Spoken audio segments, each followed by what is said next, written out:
Je n'aurais jamais pensé que la pendaison de crémaillère de ma fille, Amélie, serait le moment où j'apprendrais l'ampleur de sa trahison. Le rire flottait encore dans l'air lorsque j'entrai. L'odeur du champagne mêlé d'amuse-bouche rôti persistait, mais le salon se figeait dès qu'il me voyait. À l'instant où je franchissais les grandes doubles portes de l'appartement à Saint-Germain-des-Prés, avec mon avocat, Maître Paul Garnier, à mes côtés, les bavardages, les tintements de verre, même la musique de fond légère s'arrêtait net. Des dizaines d'yeux se tournaient vers nous, certains confus, d'autres curieux, mais le visage d'Amélie, son visage se vidait de toute couleur. Elle savait pourquoi j'étais là. Maître Garnier s'éclaircissait la gorge, haussait la voix, pour que tous entendent. Cette propriété a été obtenue frauduleusement, par des documents signés sous de faux prétextes au nom de ma cliente. Avec effet immédiat, le transfert de propriété est le gelé. Vous avez 24 heures pour quitter les lieux. Un hoquet traversait la foule. Le verre de champagne d'Amélie glissait de ses doigts tremblants, se brissait contre le parquet luisant. Je ne scellais pas. Je la regardais dans les yeux, calme, stable. Les mêmes yeux qui me suppliaient pour une histoire de plus au coucher. Autrefois, maintenant remplie de panique, une panique qu'elle avait méritée. Le silence qui suivait était assourdissant. Toute la musique polie de la fête. Les bavardages s'évaporaient. Quelques hoquets, un verre de vin tintant faiblement contre le parquet. Tandis qu'une main tremblait, Amélie clignait, avalant difficilement. « Maman, que fais-tu » Je la regardais, sans rompre le contact visuel. Ma voix stable. « Ce que tu m'as forcé à faire. » Ses lèvres s'entr'ouvraient, mais aucun mot ne venait. J'étudiais son visage, les couches de fausse sollicitude craquant en panique brute. Elle n'était pas préparée à cela. Elle pensait que j'étais encore la mère fatiguée, en convalescence, qu'elle avait manipulée. Elle pensait que j'étais encore aveugle, encore confiante. Maître Garnier continuait, sans émotion. Nous avons déposé une injonction sur l'acte de propriété, engagé des procédures pour annuler le transfert non autorisé et obtenu des enregistrements, des preuves financières d'activités frauduleuses commises sous procuration. Un murmure se propageait dans le salon, comme un feu dans l'herbe sèche. Vincent Roche, le fiancé d'Amélie, se penchait vers elle vivement. De quoi parle-t-il? Qu'as-tu fait? Amélie, sa panique se transformait en colère. C'est insensé. Vous ne pouvez pas envahir ma maison. Ma maison, je la coupais, douce, mais délibérée. Amélie, je t'ai fait confiance. Je t'ai laissé accéder à mes finances. Pendant ma convalescence, tu disais aider, mais tu t'aidais toi-même. Je sentais mon pouls stable. La peur m'avait quittée il y a des jours. Ce qui restait était plus froid, plus forte. Maître Garnier posait l'enveloppe scellée doucement sur la console en bois. Ceci contient les dépôts fusiages. Voilà, les preuves, les documents judiciaires. À ce moment, vous occupez une propriété en litige. Le poids du regard de chaque invite tombait sur elle, comme des briques. Elle regardait autour, désespérée. Mais personne ne parlait, ni Vincent, ni même Sophie, qui se tenait immobile comme une statue, incapable de croiser mes yeux. La femme, qui se disait ma fille, m'avait volé, avait souri à travers ça, paradait cet appartement comme sa victoire. Mais ce soir, elle apprenait que le silence ne signifie pas faiblesse. Les mois avant cette fête, j'étais allongée dans mon lit d'hôpital, encore groggy par l'anesthésie. L'opération de la hanche s'était bien passée, mais j'étais faible, vulnérable. C'était quand Amélie commençait à me rendre visite tous les jours, comme une fille aimante, qui ne supportait pas de laisser sa mère seule. Sa voix était mielleuse lorsqu'elle tirait la chaise près de mon lit. « Maman, concentre-toi sur ta guérison. Ne t'inquiète pas des factures ou des affaires bancaires. Je peux m'en occuper pour toi. Laisse-moi aider. Au début, j'étais touchée. Après tout, je l'avais élevée pour être forte, indépendante, meilleure que je ne l'avais jamais été. Elle avait toujours été l'ambitieuse, celle qui portait le pouvoir comme une seconde peau. Sa sœur, Sophie, restait simple, proche de la maison, mais Amélie avait toujours chassé quelque chose de plus grand, et je l'avais applaudie. Alors, je la laissais aider. Elle venait tous les jours avec de la soupe, des livres neufs, un sourire chaleureux. Elle avait mes mots de passe, mes papiers de procuration, des documents que j'avais rédigés il y a des années, après le décès de mon mari, Henri, quand Amélie insistait pour tout préparer, au cas où, à l'époque, je pensais être intelligente, responsable. Maintenant, je voyais combien elle m'avait soigneusement préparée. Chaque fois qu'elle venait, elle m'informait de comment elle organisait mes finances. « Maman, j'ai trouvé un meilleur taux d'épargne pour ton fonds d'urgence. »« Maman, l'équité de l'appartement reste là sans rien faire. Je peux déplacer des choses pour que ça fonctionne mieux pour toi. »« Maman, tes factures sont toutes en paiement automatique maintenant. Tu peux juste te reposer. » C'était une gentillesse qui semblait si sincère. Et je voulais y croire. Mon corps me trahissait. J'avais besoin d'elle. Alors je hochais la tête. Sorry Eyes la laissait prendre le volant. Mais j'aurais dû sentir l'attraction plus tôt. Cette petite voix intérieure murmurant. Elle est trop empressée. Une après-midi, tandis qu'elle appliquait de la lotion sur mes bras, elle riait doucement. « Maman, je ne sais pas comment tu as géré tout ça seule si longtemps. Tu n'auras plus jamais à t'inquiéter. C'est à ça que sert la famille. » Sa main s'attardait sur la mienne. C'est à ça que sert la famille. Ça semblait si réconfortant. Mais je ne pouvais chasser le ton creux derrière ces mots. Les jours se mélangeaient. Je signais des formulaires qu'elle plaçait doucement devant moi. Juste de la paperasse de routine pour un refinancement, disait-elle. Nous obtenons un meilleur taux. Moins de stress pour toi. Je ne les lisais pas. J'étais fatiguée. Je lui faisais confiance. Et c'est exactement sur quoi elle comptait. C'était un après-midi printanier ensoleillé. Le genre qui semble ne porter que de bonnes nouvelles. Amélie arrivait, joyeuse comme toujours, avec un dossier sous le bras, une tasse de thé à la camomille pour moi, juste quelques trucs à signer. « Maman, » disait-elle légèrement, « nous verrouillons enfin ce taux d'intérêt plus bas. Ça réduira tes factures de centaines d'euros chaque mois. » Elle faisait passer ça pour un cadeau, une solution à un problème que je ne savais même pas avoir.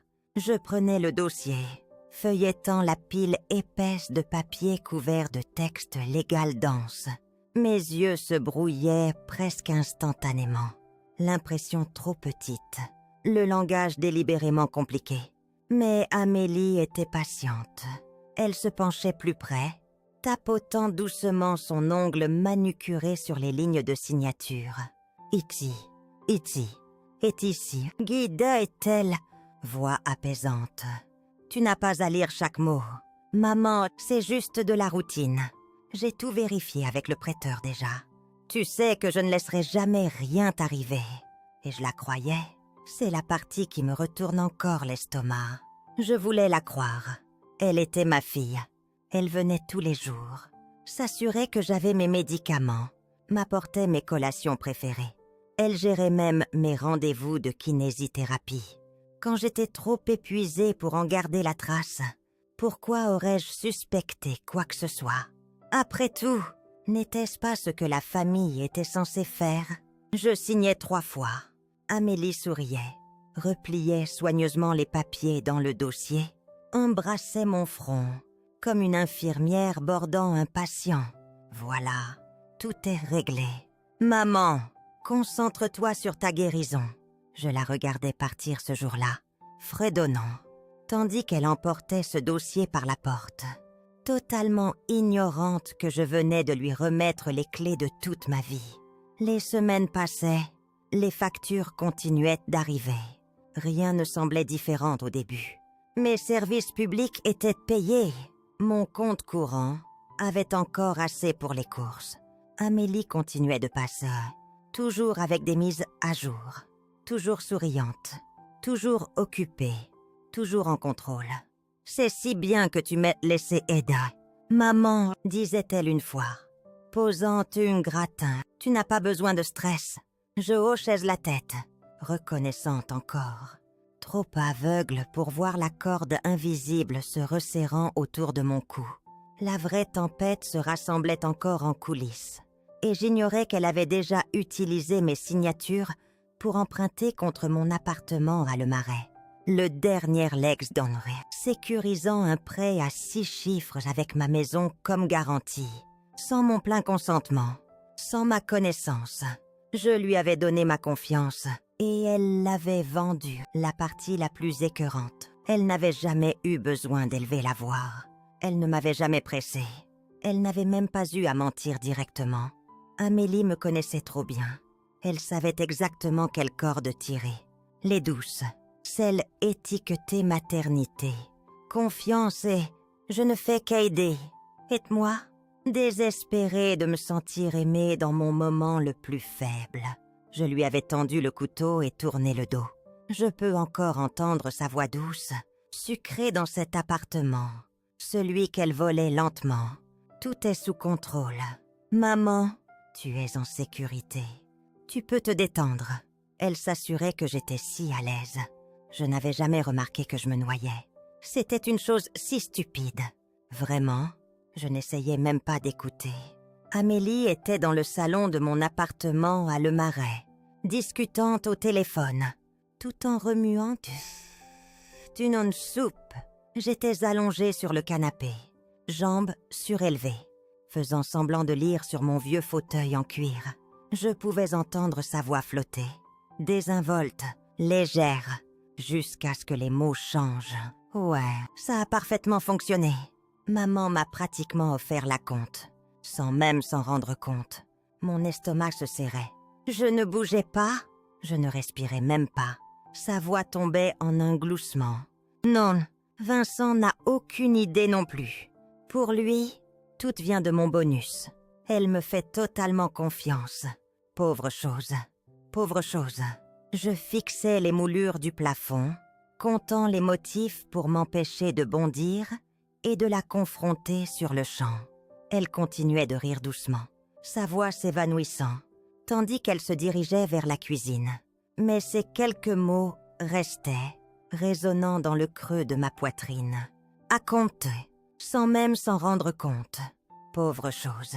Je fermais le livre lentement, mes mains glacées, mon esprit s'emballait, essayant de repousser ce que je venais d'entendre, essayant de rationaliser, essayant de m'accrocher à la version d'Amélie que je pensais connaître. Mais les fissures étaient trop larges maintenant. Les mots avaient percé directement.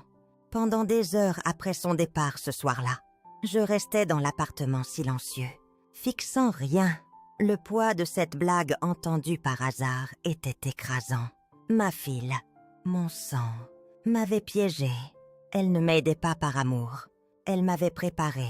Chaque mot doux, chaque visite réconfortante, chaque offre de gérer les choses pour moi, toutes faisaient partie d'un plan que j'ignorais se dérouler. Et je lui avais rendu ça si facile. Plus je repassais ces mots, plus j'étais certaine. Elle avait emprunté contre mon appartement pour financer l'achat de sa nouvelle maison à Saint-Germain-des-Prés. La maison qu'elle exhibait si fièrement à ses amis. La pendaison de crémaillère qu'elle était si impatiente de m'inviter à. Elle ne pensait pas que je découvrirais. Elle comptait sur ma confiance absolue.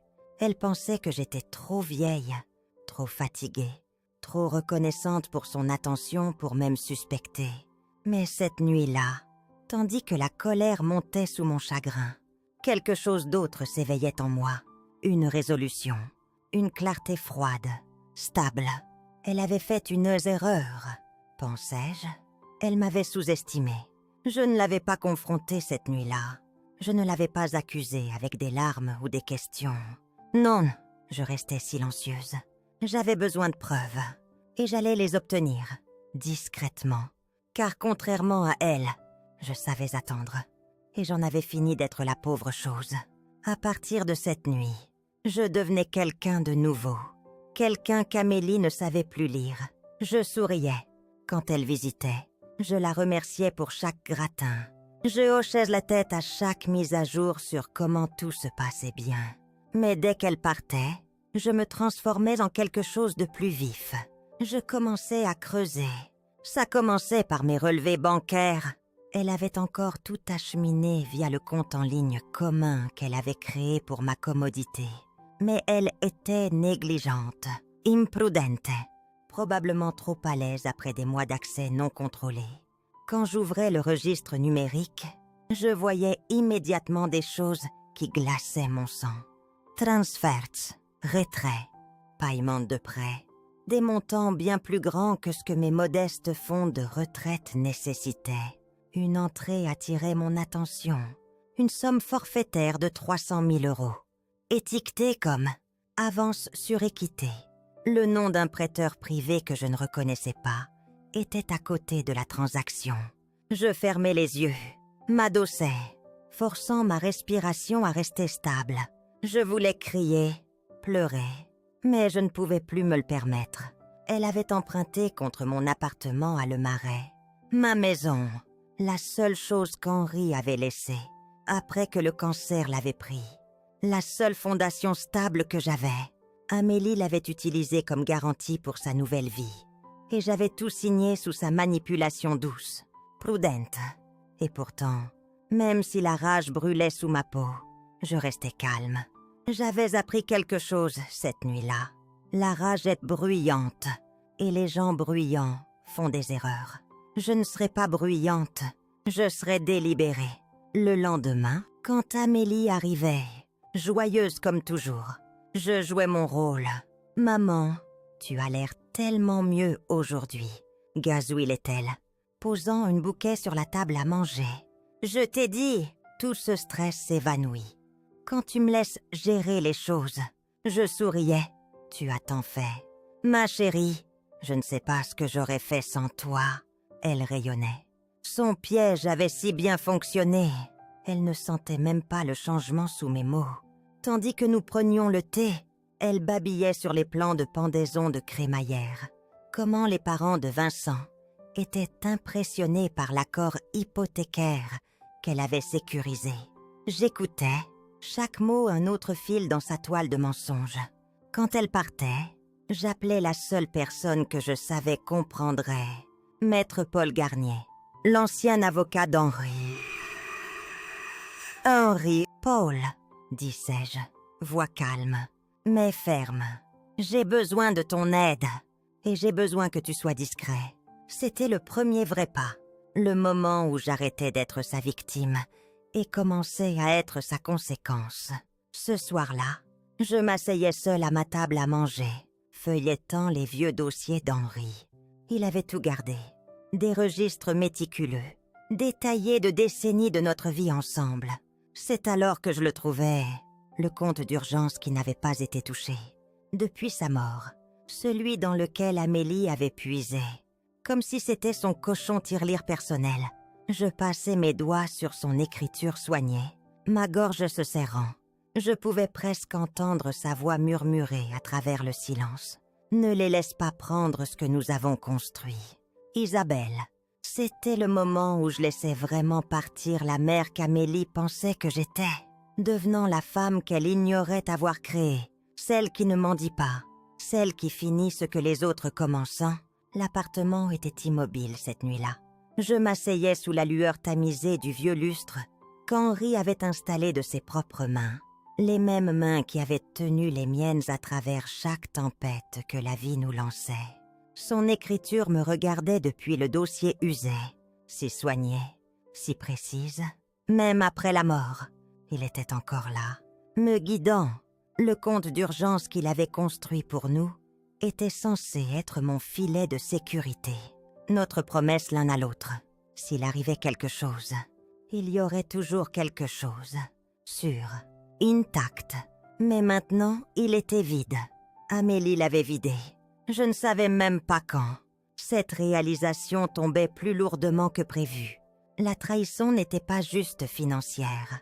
Elle avait atteint la partie la plus sacrée de ce qu'Henri et moi avions créé. La partie que nous avions bâtie à travers des nuits tardives, Des seconds emplois, des soucis sans sommeil. Et une fois discrète, je pressais ma paume à plat contre le dossier, comme si je pouvais protéger ce qui était déjà parti. C'est alors que les larmes venaient enfin. Pas des sanglots bruyants, mais des gouttes silencieuses, stables, roulant sur mes joues, s'accumulant sur les documents. Ma poitrine faisait mal. Pas de rage, pas encore, mais de chagrin. J'avais passé tant d'années à me dire qu'Amélie était différente, que son ambition vive était inoffensive, que sa fin de plus était simplement le reflet de la vie meilleure que je voulais pour elle. Mais l'ambition sans loyauté est un poison, et je l'avais lentement bu pendant des années, sans réaliser. Tandis que j'étais là, les souvenirs défilaient dans mon esprit, comme des visiteurs indésirables, ces années d'adolescence, quand elle commençait à tout calculer. Comment elle comparait son argent de poche à celui de Sophie, toujours à chercher plus. Ces années universitaires, quand elle insistait pour des programmes d'été coûteux pour son avenir. Même si nous sacrifions des vacances pour les payer, son premier emploi, quand elle plaisantait qu'un jour, elle prendrait soin de moi, parce que je méritais une belle retraite. J'avais pris sa confiance froide pour de l'indépendance. Je n'avais jamais imaginé que cette promesse de prendre soin de moi se transformerait en me prendre.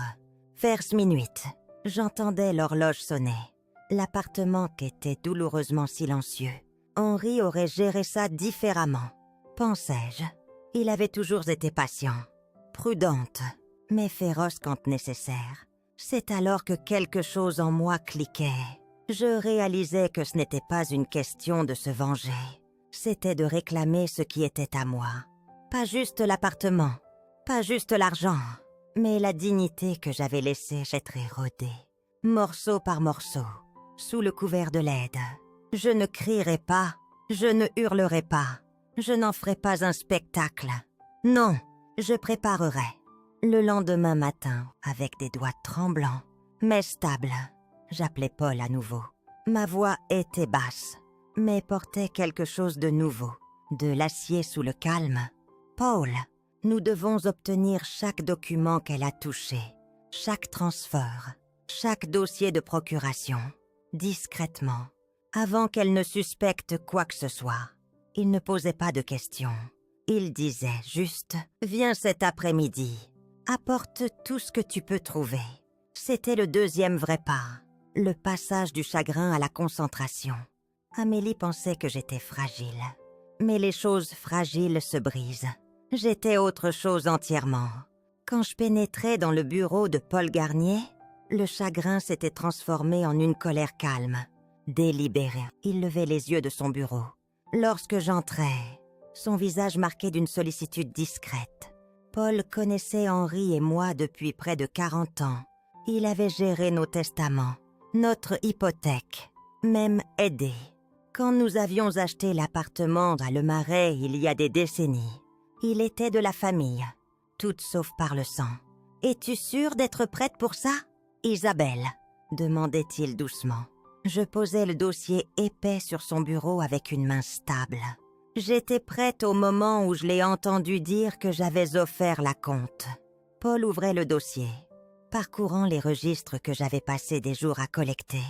Anciens relevés bancaires, poliquets d'assurance, actes de propriété, copie des documents de refinancement qu'Amélie avait glissés devant moi. Tout était là, ses empreintes sur chaque transaction. « C'est pire que ce que je pensais », murmurait Paul, scannant une page. « Un prêt sur valeur immobilière de 300 000 €, garanti contre ton appartement. » Et le prêteur la liste comme contact principal. « Pas toi. » Il secouait la tête. Et avec cette procuration en place, elle avait l'autorité légale complète. Du moins sur papier. J'expirais lentement, forçant ma voix à rester calme, mais pas le plein consentement. Exactement. Fausse représentation frauduleuse. Paul hochette la tête. Elle t'a peut-être piégé pour signer les documents de refinancement sous de faux prétextes. C'est un motif de révocation. Il levait les yeux, croisant les miens. Nous pouvons construire un dossier. Mais, Isabelle, Ça ne sera ni rapide ni facile. Elle s'est bien couverte. Peu importe combien de temps ça prend. Disais-je, dis-moi juste ce que je dois faire. Les semaines suivantes devenaient une tempête discrète de préparation. Amélie ne suspectait rien. Elle continuait d'appeler, de visiter, de parler de ses plans de pendaison de crémaillère, laissant des soupes, des pâtisseries, comme si rien n'avait changé. Je continuais de sourire, de la remercier, jouant la mère reconnaissante, qui était simplement soulagée d'avoir une fille si dévouée. Mais chaque fois qu'elle partait, je me remettais au travail. J'enregistrais chaque conversation que nous avions, chaque commentaire désinvolte qu'elle faisait sur comment tout se passait bien, et combien nous avions de la chance d'avoir verrouillé un si bon accord. Paul me conseillait de rassembler chaque morceau de preuve. Pas seulement les documents financiers, mais les schémas de comportement, les enregistrements de ses admissions subtiles et les messages textes, où elle mentionnait gérer mes finances pour moi. À chaque visite, Amélie me tendait sans le savoir plus de cordes. Une après-midi, tandis que nous prenions le thé, elle mentionnait nonchalamment sa prochaine pendaison de crémaillère. « Tu vas adorer. Maman, le salon est Fanny. » Et l'îlot de cuisine. « Oh, tu vas mourir en le voyant. » Je souriais, sirotant mon thé. « J'ai hâte, ma chérie. » À l'intérieur, je savais déjà que cette fête serait sa perte. Pendant ce temps, Paul travaillait en coulisses, déposant des motions discrètes auprès du tribunal pour geler tout transfert supplémentaire lié à ma propriété. Il commençait à rédiger la pétition pour révoquer entièrement la procuration d'Amélie. C'était méticuleux, précis, un échec légal, et à chaque petite victoire, je sentais mon équilibre revenir. Pendant des mois, j'avais été noyée dans la confusion et la trahison. Maintenant, je me tenais enfin sur un sol sec. Amélie pensait encore qu'elle détenait le pouvoir. Elle n'avait aucune idée qu'elle marchait droit dans la cage qu'elle avait construite pour elle-même. Le jour de la fête approchait. Et je serais prête. Je me souviens de la pause dans la voix de Paul. Cette petite rupture vive qui me disait qu'il avait trouvé quelque chose de pire. Il appelait tard dans l'après-midi, sa voix basse. « Prudente, Isabelle, nous devons nous rencontrer. Il y a quelque chose que tu devrais voir. » Quand j'arrivais à son bureau, je voyais le dossier épais sur son bureau. Avant même de m'asseoir, son poids m'envoyait un frisson. Paul n'essayait pas d'y aller doucement. Il ouvrait le dossier, pointait la page du haut. « Ceci, tapotait-il, était l'accord de prêt complet. Amélie n'a pas juste contracté un prêt sur valeur immobilière de 300 000 €. Je retenais mon souffle, fixant la page. Elle a entièrement refinancé ton appartement. Ce n'est pas juste une garantie. Isabelle, ta maison est la sécurité principale d'un prêt à remboursement accéléré, avec des pénalités croissantes. En cas de défaut, elle n'a pas juste emprunté contre son équité. Elle a joué toute la propriété. Je clignais, stupéfaite. Quoi? Qu'est-ce que ça veut dire? Paul expirait lourdement. Ça veut dire, si quelque chose tourne mal, si les paiements sont en retard, si le prêteur rappelle le prêt tôt, tu pourrais perdre tout l'appartement. Tout. Et à cause de la manière dont les documents ont été signés sous la procuration. Il te traite comme la débitrice. La pièce tournait un instant. Mon estomac se tordait, montant dans ma gorge. Je serrais le bord de son bureau pour me stabiliser. Elle a mis ma maison en garantie totale. Il hochait la tête, sombre. L'appartement est légalement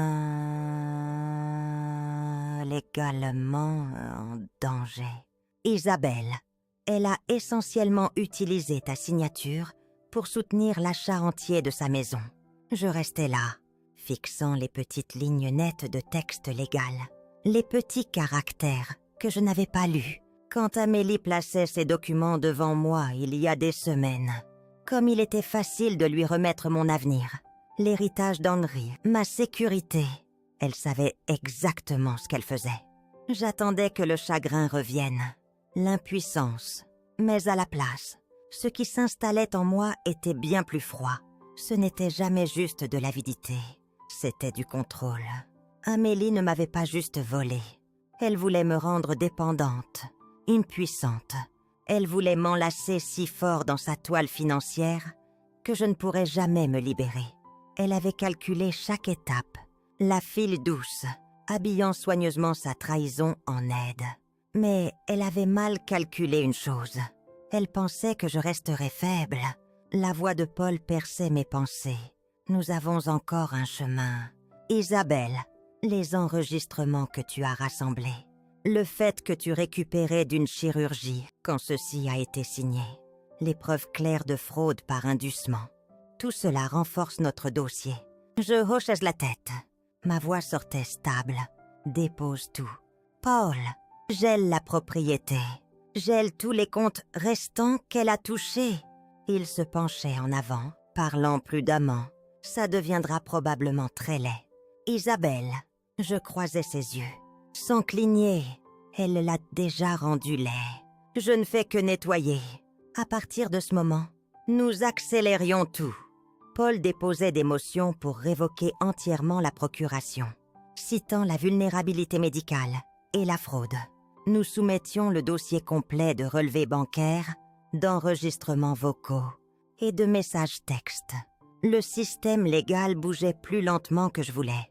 Mais il bougeait, et à travers tout cela, je ne laissais jamais Amélie suspecter quoi que ce soit. Chaque fois qu'elle visitait, je souriais. Chaque fois qu'elle parlait de la fête à venir, j'écoutais. Chaque fois qu'elle riait de sa chance, je hochais la tête. La fête arrivait, et son jugement aussi. Plus Paul et moi rassemblions de preuves, plus je devenais calme autour d'Amélie. Mon silence n'était pas de la faiblesse, c'était de la stratégie. Elle venait presque tous les 2 jours, apportant des fleurs, des pâtisseries ou une nouvelle mise à jour sur la maison. Je restais là, comme la même mère reconnaissante qu'elle avait toujours connue, mais sous mon sourire poli. Le sol sous ses pieds craquait déjà. Tu vas adorer la chambre d'amis. Maman, gazouillait-elle un après-midi. Nous nous sommes assurés de choisir un design où tu te sentirais à l'aise. Noutre, au cas où tu voudrais restèrent. Dans une maison qu'elle avait achetée avec l'argent volé de moi. Elle se préparait déjà à parader sa générosité devant moi, confiante que je ne saurais jamais la vérité. Je hochais la tête, sirotant mon thé. C'est très attentionné de ta part. Ma chérie, elle souriait, satisfaite, mais douce. J'ai dit à Vincent, tout s'est parfaitement arrangé pour tout le monde. Tu n'as plus à t'inquiéter de rien. Oh, mais toi si. Amélie, tu ne le sais pas encore. J'enregistrais chaque visite maintenant. Le petit enregistreur que Paul m'avait donné reposait discrètement dans une boîte décorative sur la table basse. Amélie ne le remarquait jamais. Elle était trop certaine de son contrôle. Chaque commentaire désinvolte qu'elle faisait, chaque mention nonchalante de s'occuper de mes finances ou de gérer le refinancement, ajoutait un autre fil au dossier que nous construisions discrètement dans son dos. Et les dépôts de Paul gagnaient du terrain. Le tribunal avait déjà émis une injonction temporaire, gelant les transferts liés à mon appartement. Le prêteur avait été notifié. L'audience de révocation de la procuration était programmée. Amélie n'avait aucune idée que quoi que ce soit se passait, parce que je la laissais croire que tout était encore à elle. Un soir, en partant, elle s'arrêtait à la porte, se tournant pour me regarder. Toussait. « Maman ?» disait-elle, voix presque tendre. C'est à ça que sert la famille, prendre soin les uns des autres. Je souriais doucement, regardant droit dans ses yeux. Oui, Amélie, c'est exactement à quoi la famille est censée servir.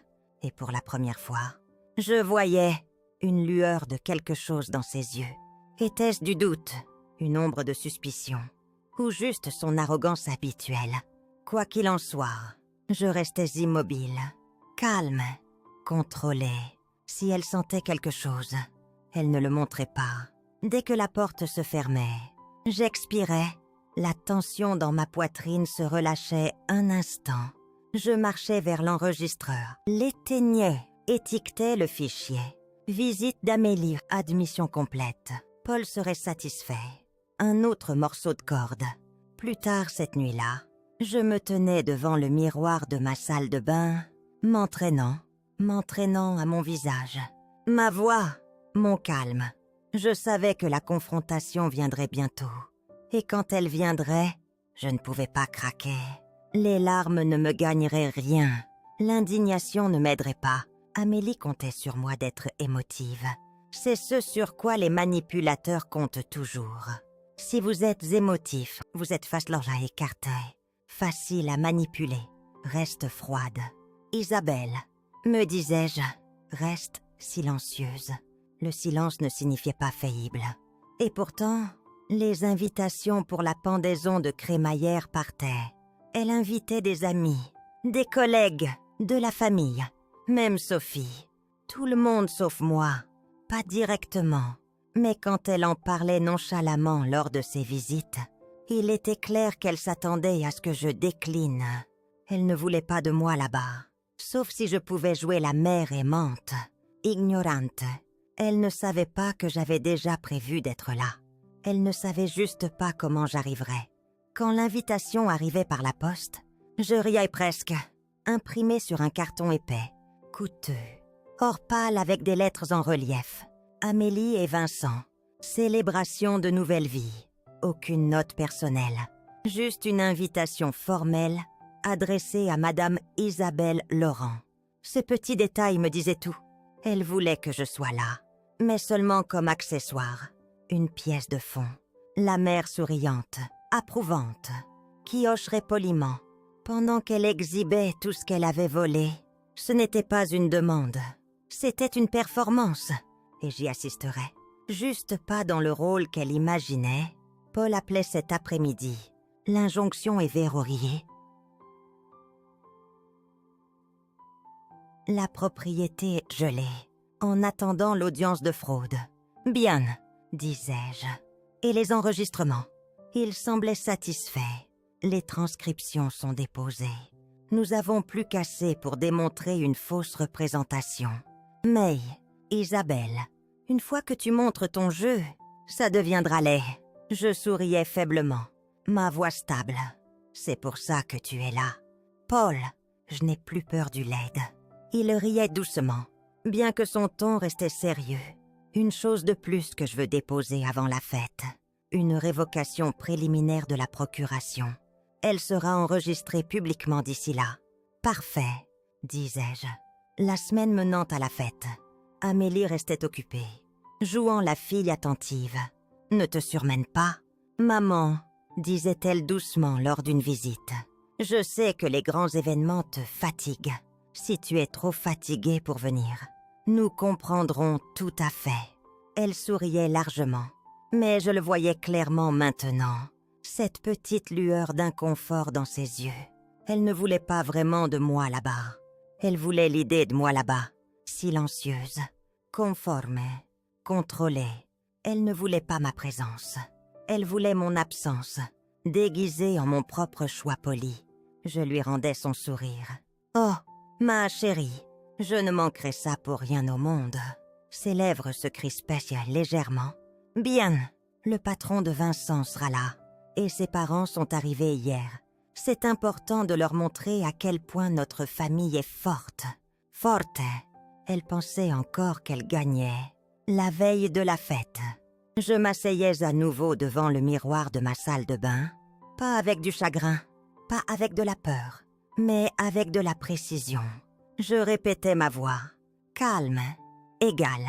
Je m'entraînais aux phrases que je dirais, celles qui la briseraient devant tout le monde. Sans élever la voix une seule fois, je fixais mes propres yeux. Mais stabilisant, elle ne s'attend pas à cette version de toi. Et elle ne le faisait pas. C'était sa plus grande erreur. Quand le jour arrivait, je m'habillais soigneusement, simple, élégante, rien d'ostentatoire. Ma colonne semblait en fer sous la soie. Paul arrivait à ma porte précisément à l'heure. sa mallette en main. « Tu es sûre ?» demandait-il une dernière fois. Tandis que nous roulions, je regardais les rues défiler, la ville passante, comme une scène préparée pour mon moment. Je n'ai jamais été plus sûre de quoi que ce soit dans ma vie. En arrivant à l'appartement à Saint-Germain-des-Prés, je voyais la foule déjà rassemblée. Amis, parents, collègues, tous se mêlant dans le grand salon donnant sur la Seine. Amélie se tenait près de l'entrée principale, radieuse. Son bras passait dans celui de Vincent. Elle était en plein milieu d'une phrase. Quand elle m'apercevait approcher, un bref instant, son sourire vacillait. Elle ne s'attendait pas à ce que je vienne avec Paul, mon avocat, à mes côtés. Elle se reprenait vite, plaquant que large sourire charmante sur son visage. « Maman, tu es venue » appelait-elle, sa voix trop vive. Je montais lentement, chaque pas délibéré. « Oui, ma chère » répondais-je doucement. Je ne pouvais pas manquer ça. L'appartement était impeccable. Le parquet luisant brillait sous mes pieds. Les verres bordés d'or scintillaient sous un éclairage doux, soigneusement choisi. L'odeur des amuse-bouches traiteurs flottait dans l'air, tandis que les serveurs en uniforme noir circulaient poliment. Amélie passait de groupe en groupe, comme l'hôtesse parfaite, sa voix légère, son rire contrôlé, sa posture impeccable. Chaque mouvement était répété, mais en l'observant, je voyais ce que c'était vraiment. Pas de la grâce, mais de l'attention, sous cette performance sans faille. Une femme terrifiée de perdre le contrôle. Et j'étais là pour le reprendre. Je m'excusais pour aller à la salle d'eau, fermant la porte derrière moi. Mes mains serraient les bords de l'évier en porcelaine, tandis que je fixais le miroir. C'était ça. Mon reflet me regardait. 65 ans de patience, d'endurance, de sacrifice. Et maintenant, enfin, de la résolution. « Tu ne pleureras pas », murmurai-je à moi-même. « Pas maintenant », j'avais répété les mots encore. Encore pendant des jours, m'entraînant à les dire, lentement, régulièrement, sans un seul tremblement. Ma victoire ne viendrait pas de cris, elle viendrait de rester calme. Pendant que son monde s'ouvrait, le silence ne signifiait pas faible. Le poids de l'absence d'Henri s'installait brièvement dans ma poitrine. Si seulement il était là pour voir ça, pour voir comment ses économies soigneuses, son dur labeur, tout ce que nous avions construit ensemble, avait failli être volé. Mais au lieu de me briser, la trahison d'Amélie avait réveillé une partie de moi que j'avais oubliée. Une partie qui pouvait se battre, une partie qui n'avait plus besoin de mendier l'approbation de qui que ce soit. Ni la sienne, ni celle de personne. Je tamponnais soigneusement mon rouge à lèvres, mes doigts stables. Ma peau était plus vieille, mais mon regard était vif. Ces soirs, la fille, qui pensait pouvoir utiliser ma gentillesse comme une arme, allait apprendre qui j'étais vraiment. Je retournais dans le couloir où Paul attendait. Il me donnait un léger hochement, sa main reposant nonchalamment sur sa mallette. « Nous sommes prêts. Quand tu l'es, disait-il doucement. Je souriais. Laisse-la finir son discours. Quelques minutes plus tard, toute la foule se rassemblait dans le salon. Amélie prenait le centre de la scène, sous le grand lustre, sa main reposant sur le bras de Vincent. « Merci à tous d'être ici ce soir. » Commençait-elle, voix glissée. Cet appartement représente un nouveau départ, un avenir construit par le travail acharné, le sacrifice et l'amour. Elle me jetait un bref regard, ajoutant avec un sourire trop éclatant. Et bien sûr, avec le soutien de ma merveilleuse famille. La foule applaudissait poliment. Les parents de Vincent rayonnaient. Le champagne scintillait dans les verres de chacun. Amélie se tenait droite, se délectant du moment qu'elle croyait posséder. J'attendais, parfaitement immobile. Paul s'avançait légèrement, sa voix coupant nettement à travers les applaudissements. « Excusez-moi, tout le monde, avant que vous continuiez. Mademoiselle Laurent, il y a une question que nous devons aborder. » La pièce se taisait instantanément. Toutes les têtes se tournaient. Amélie clignait, son sourire se crispant. tandis que ses yeux se tournaient vers moi. « Je suis désolée, disait-elle, sa voix essayant encore de sembler agréable. La voix de Paul restait professionnelle. En tant que conseil juridique de Madame Isabelle Laurent, je suis tenue de vous informer que cette propriété est sous litige légal actif, en raison d'actions financières frauduleuses commises sous une procuration révoquée. Des ordres de quitter immédiatement ont été déposés. Le silence qui suivait était époustouflant. Je tenais le regard d'Amélie. Calme, sans ciller. Ses lèvres s'entr'ouvraient, mais aucun mot ne venait. Le piège était fermé. Le silence était lourd. Je n'entendais rien d'autre que le faible bourdonnement de la climatisation, le tintement distant de la glace dans des verres intacts. Le visage d'Amélie se vidait de couleur. Le sourire qu'elle portait comme une armure craquait devant tout le monde. « Maman, qu'est-ce que c'est ?» murmurait-elle enfin, parvenant à peine à garder sa voix stable. Je gardais mon regard égal, mon ton calme. « C'est-y. Amélie, est-ce ta conséquence ?» Paul s'avançait à nouveau, ouvrant le dossier manille qu'il avait porté, comme une arme. Déposé au tribunal supérieur ce matin, déclarait-il clairement, levant les documents estampillés pour que tous les voient, est une révocation complète de la procuration précédemment assignée, maintenant déterminée comme ayant été exploitée par une inducement frauduleuse. De plus, des motions ont été déposées pour geler toutes les transactions et actifs liés au nom de Madame Laurent. En attendant une enquête complète, je voyais Vincent s'agiter mal à l'aise à côté d'elle. Il baissait les yeux sur elle, ses sourcils se fronçant de confusion. « Amélie, que se passe-t-il » La tête d'Amélie se tournait vers lui, sa voix soudainement vive. « Rien, c'est une erreur, juste un malentendu. » Elle se tournait vers Paul, forçant un rire crispé. « Vous devez être confus. Ma mère a autorisé tout cela. » La voix de Paul ne vacillait jamais. Nous avons des preuves prouvant le contraire. Des conversations enregistrées, des messages textes, des relevés bancaires et des témoignages de témoins. Tous confirmant que Madame Laurent a été manipulée pour signer des documents financiers pendant sa convalescence, sans divulgation complète ni consentement. La pièce changeait, le poids du mot. Manipulait, planait. Comme un brouillard épais, les invités échangeaient des regards. Les chuchotements commençaient à s'agiter. La respiration d'Amélie devenait plus rapide, sa contenance glissant davantage à chaque seconde. « Je n'ai manipulé personne », bégayait-elle. « Nous avons tout discuté. Elle voulait mon aide. Je parlais alors, ma voix douce, m'écoupant à travers le bruit, comme une lame. « Non, Amélie, je t'ai fait confiance, et tu as vu cette confiance comme une opportunité. » Son visage se tordait, la panique commençant à déchirer son masque. Elle scannait la pièce, cherchant un secours.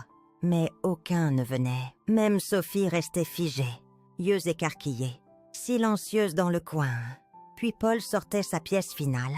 Pour ceux concernés, le tribunal a déjà émis une injonction préliminaire interdisant l'occupation continue ou le bénéfice financier de cette propriété par Mademoiselle Laurent ou ses affiliés. Vous avez 24 heures pour quitter. Les mots atterrissaient, comme un coup de tonnerre. Le rassemblement poli de pendaisons de crémaillère se dissolvait en un chaos discret. Les invités s'agitaient mal à l'aise, certains murmurant des excuses, en se dirigeant discrètement vers la porte. Amélie tendait la main pour saisir mon bras, sa voix tremblante. « Maman, s'il te plaît, ne fais pas ça. Nous pouvons réparer. Ça n'a pas besoin d'être public. » Je retirai doucement mon bras, gardant ma voix stable. « Tu l'as rendu public. Amélie, quand tu m'as amenée ici pour parader ton vol comme une réussite, son souffle s'arrêtait. Des larmes commençaient à monter. Mais je ne sciais pas. Tu aimais mon argent plus que tu ne m'aimais. Disais-je doucement. Mais aujourd'hui, je m'aime plus que je ne crains ta déception. » Paul remettait le dossier dans sa mallette, le scellant avec un claquement discret. Nous serons en contact avec votre conseil, disait-il froidement. Amélie s'effondrait sur le bord d'un tabouret de bar, enfouissant son visage dans ses mains. Vincent se tenait raide à côté d'elle, toujours silencieux. La fête était finie, et pour la première fois depuis des années, je me tenais pleinement droite, pas comme la mère dépendante de quelqu'un, mais comme une femme qui avait enfin repris son pouvoir. Les invités s'étaient dispersés, comme des oiseaux effrayés.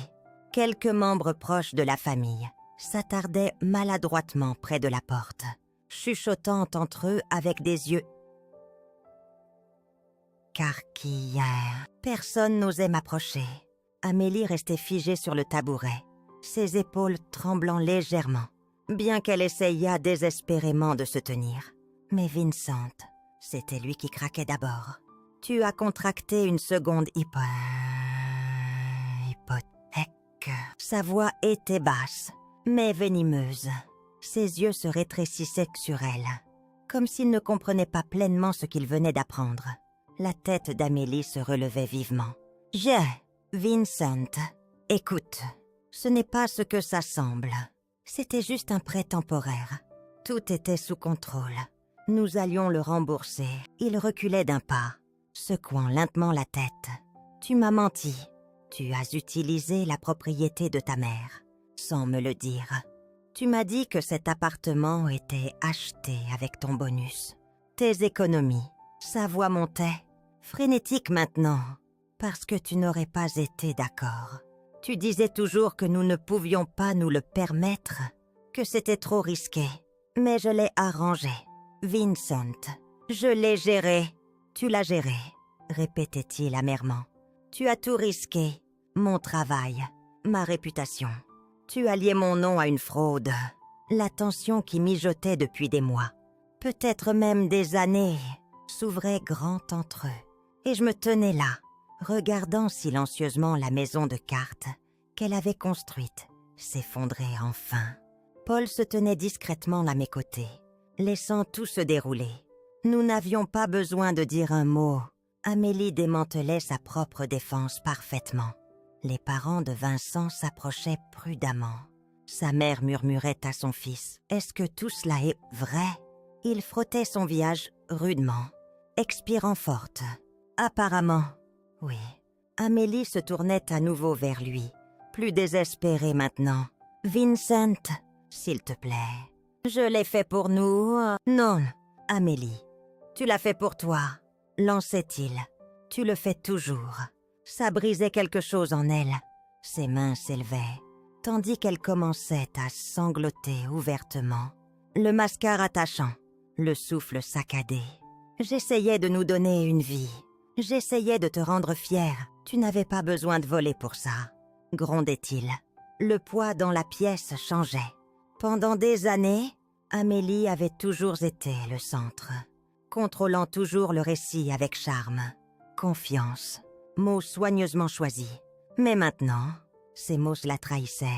Chaque défense semblait plus faible, plus pathétique. Pour la première fois, les gens autour d'elle voyaient ce que je commençais seulement à comprendre pleinement. Amélie ne manipulait pas. Parce qu'elle devait, elle le faisait. Parce qu'elle voulait, parce que le contrôle était son confort et l'avidité son carburant. Et maintenant, son masque s'était brisé entièrement. Publiquement, Sophie s'approchait de moi hésitante, sa voix tremblante. « Maman, je ne savais pas. Je le jure, je ne savais pas que c'était si grave. » Je croisais son regard. Il y avait de la peur dans ses yeux, mais aussi de la honte. « Tu n'as pas demandé. »« Sophie, » disais-je doucement. « Aucun de vous n'a demandé. » Elle hochait faiblement la tête, des larmes remplissant ses yeux. « Je suis désolée. » Un bref instant, je laissai ma main reposer sur la sienne. « Ce n'est pas toi que je suis venue chercher ce soir. Mais il est temps que tu la vois pour qui elle est. » Paul touchait mon bras doucement. « C'est fini. » « Isabelle. » J'expirais lentement, scannant la scène brisée devant moi. Ma fille pleurant, Vincent bouillant silencieusement, la parfaite pendaison de crémaillère s'effondrant en ruines. Oui, c'était fini. Et enfin, J'étais libre. Les sanglots d'Amélie emplissaient le silence. La pendaison de crémaillère soigneusement mise en scène ressemblait maintenant à une scène de crime. Elle essayait de se recomposer, mais chaque mot quittant sa bouche creusait le trou plus profondément. « Maman, s'il te plaît, je ne voulais pas te faire mal. » Haletait-elle à travers ses larmes. « Je pensais, si je gérais tout, tu n'aurais pas à t'inquiéter. J'essayais de rendre ta vie plus facile. » Je penchais légèrement la tête. Ma voix égale. Tu essayais de rendre ma vie invisible. Son visage s'effondrait davantage. Tu ne voulais pas que je sois à l'aise. Amélie, continuai-je calmement. Tu voulais que je sois dépendante. Tu voulais que je sois petite, pour que tu restes grande. Elle secouait la tête frénétiquement. Non, ce n'est pas vrai. J'essayais juste de m'assurer que tu étais prise en charge. J'ai pris tant de stress en gérant tout. Pendant ta convalescence, tu veux dire pendant que tu vidais mes comptes, demandai-je doucement. Pendant que tu falsifiais de la paperasse dans mon dos, pendant que tu volais ma maison. La pièce était si silencieuse que j'entendais quelqu'un près de la porte murmurer. Mon Dieu, la respiration d'Amélie devenait rapide, ses mains tremblant violemment. Tu déformes tout. Tu ne comprends pas combien ça a été dur pour moi. Sa voix craquait. Pas de culpabilité, mais de la panique de perdre le contrôle. Tu n'as jamais eu à t'inquiéter des factures, de faire fonctionner les choses. J'ai tout fait pour cette famille. Pour cette famille, répétai-je, ou pour ton propre reflet. Elle se figeait. Je m'avançais légèrement, pas menaçante, pas en colère, juste présente, ancrée. Amélie, je t'ai donné de la confiance. Pas juste de l'argent, pas juste de la paperasse, de la confiance. Et tu as vu ça comme ton ouverture. Sa lèvre tremblait. Tandis qu'elle bégayait, je pensais que tu serais fière de moi. Maman, j'expirais lentement. J'aurais été fière si tu avais construit quelque chose d'honnête. Net, mais tu n'as pas construit cet appartement avec sacrifice et amour. Tu l'as construit avec fraude et mensonge. Paul s'éclaircissait la gorge, s'avançant une dernière fois pour ancrer le moment dans un poids légal. Pour le registre, disait-il fermement. Toute tentative future de revendiquer une dépendance financière ou d'exercer une tutelle sur Madame Laurent a été légalement bloquée par des clauses de protection permanentes. Toute manipulation émotionnelle ou coercition annulera tout droit restant. Cette paperasse a déjà été notariée et déposée. Les épaules d'Amélie s'effondraient à cela. Il n'y avait plus de combat en elle. Vincent se tenait immobile, mâchoire serrée, bras croisés. Enfin, il se tournait vers moi, sa voix basse, mais lourde de colère. « Madame Laurent, je n'avais aucune idée, je le jure. Si j'avais su... » Je levai la main doucement. « Pas besoin d'expliquer.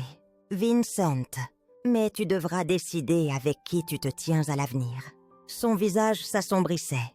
Il regardait Amélie avec un mélange de dégoût et de déception qui ne faisait qu'approfondir son effondrement. Tandis que les invités continuaient de sortir discrètement, Sophie me murmurait, sa voix tremblante. « Maman, je ne voulais pas croire qu'elle ferait quelque chose comme ça. Tu as cru ce qui était plus facile à croire. » Disais-je doucement. « Nous l'avons tous fait.